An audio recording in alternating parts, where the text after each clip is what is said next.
Are you a veteran and always wonder what is one of the most common mistakes veterans make when it comes to their VA disability compensation claim?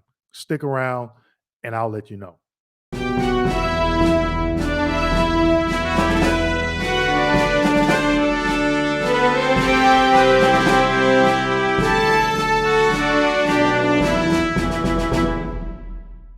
Hello, my name is Dwayne Kimball, owner and founder of KMD89 VA Claims Consulting, and welcome back to my YouTube channel. Today, I'm going to be discussing what is one of the most common mistakes that veterans make when it comes to their VA disability compensation claim. I talk to several vets on a daily basis, and this mistake I hear all the time.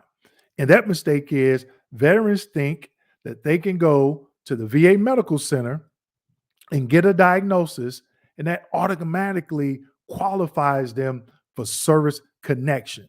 And that is not always true. There's still a process. But I think the best way to break this down is to educate you on the different VA structures. This is very important. Okay. So, without further ado, I'm going to go ahead and break down this structure. So, here you see how is the VA structure. This is one of my slides for one of my monthly presentations that I do for a local nonprofit here in Tampa, Florida. And so the VA is broken down into basically three different divisions. Okay.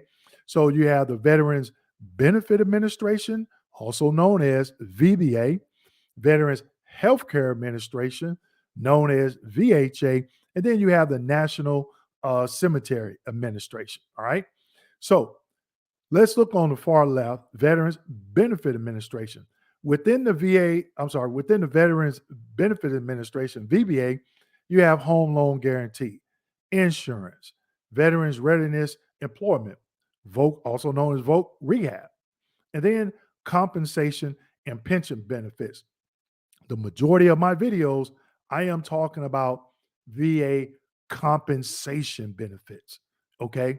So the compensation and pension benefits section, they do all the notification letters, they do all the rating decisions, they deal with the third party CMP examiners. Okay. That's that section. That's what my YouTube channel focuses on, I would say 95% of the time, those videos. All right. So then you have the Veterans Health Administration, VHA. You have VA medical centers. Update this slide about 3 or 4 months ago. 167 VA medical centers and outpatient clinics, and then you have centers and domiciliaries. About 1,400 of those. Okay. Now, National Cemetery Administration, 3.5 million grave sites at 131 national cemeteries. Now, when I talk to veterans, they'll say, Dwayne, I got denied. And then we go into this extended conversation about why they should have been service connected and what they did. And I'm just listening to these stories. And this common mistake is starting to rear his ugly head a lot. Okay. In this mistake, again, veterans go to the Veterans Healthcare Administration, VHA, get a diagnosis, and then they go over to VBA and file a compensation benefit, and they get denied. They don't think about well, let me back up. Some veterans, they think, oh, well, it's all one VA, which it is, but it's broken down into three divisions and all have different requirements. Okay. So towards the end of this video, I'm going to give you an example of one of the main conditions that I hear veterans are getting diagnosed with on VHA side. And when they go on the VBA side, they get denied. Okay. So when you get diagnosed on VHA side and you file that claim with VBA, you still have to figure out that condition. Where does it fall under the 5 ways of service connection? So at the end of this video, I am going to link the video, a couple of videos that I did, step one on the VA claims process and the 5 ways of service connection. That is so key, and a lot of veterans miss that. Okay. So again, veterans go to VHA, as you can see, and then they get a diagnosis, and then they go over to VBA and file a claim. And a lot of times it's denied, and most part, it doesn't fall under the 5 ways of service connection. Or it can fall under the 5 ways of service connection and they still be denied. But also, I did a video and I basically stated who actually denied your claim.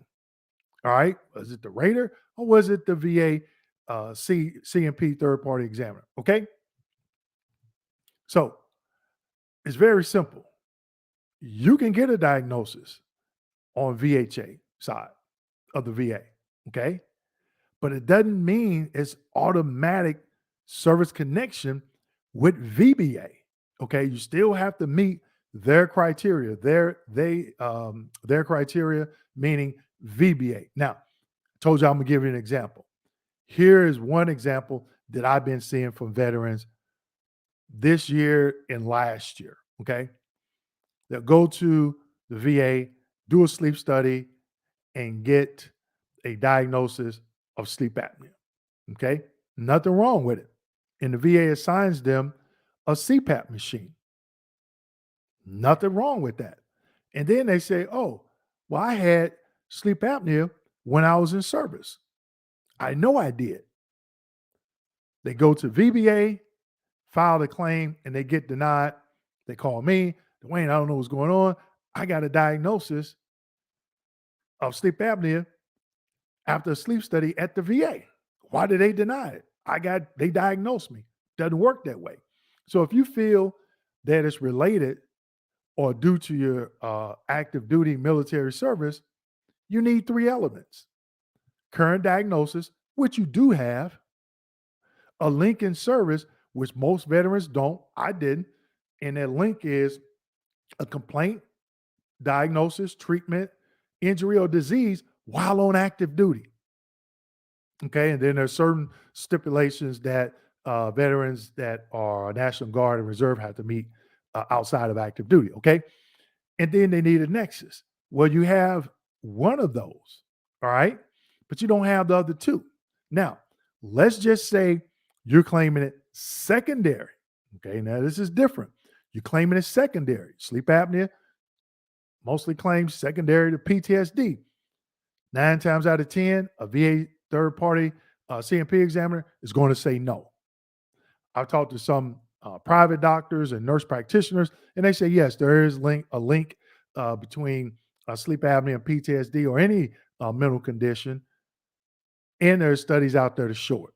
Okay. But I'm not going to get into that. So you get the diagnosis, you're claiming it secondary to PTSD.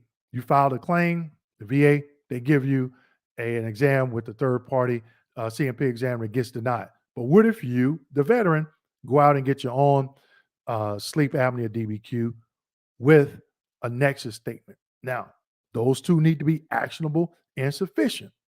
Okay. So that's how the diagnosis that you receive from the VHA side can actually be beneficial to you on the benefit side, VBA. Okay. So again, quick recap this video. What is one of the most common mistakes that veterans make when it comes to their VA claim?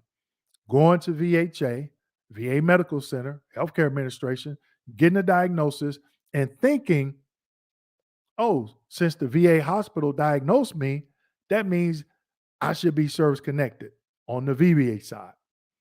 And that's not always the case. Okay. So that's why I showed you that slide of the breakdown of VBA. All right. So you know there are different entities within the VA. All right. So I hope you found this video educational and informational. As always, make sure you like, subscribe, hit that notification button, and don't forget to share this video with your fellow veterans. Thank you.